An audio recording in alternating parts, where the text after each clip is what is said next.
ابھی میں کچھ ہی عرصہ پہلے مدینہ شریف تھا، وہاں کا واقعہ آپ کو سناتے ہیں۔ کوئی بندہ گیا، جس طرح آپ بھی جاتے ہیں عمرہ کرنے، تو ایک بندہ تھا وہاں، کھا رہے تھے، ناشتہ کر رہے تھے،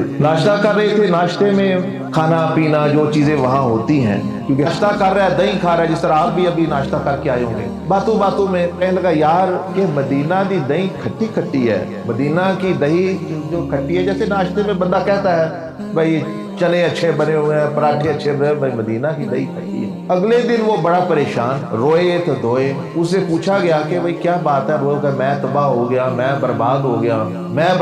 گیا، یہ ہو گیا اتھے تے آ کے سارے دے کام سمردے نے۔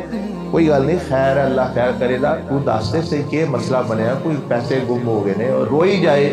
تو چیخی جائے میں برباد ہو گیا، میرا کوئی نہیں گم کر سکتا۔ بندوں نے کہا کہ اللہ کے بندے بتاؤ، کوئی مسئلہ ہو گیا ہے، کوئی غلطی ہو گئی ہے یا کیا ہوا ہے؟ وہ کہنے لگا کہ مجھے رات کو نبی علیہ السلام ملے، انہوں نے فرمایا ناراضگی کی حالت میں کہ تم نے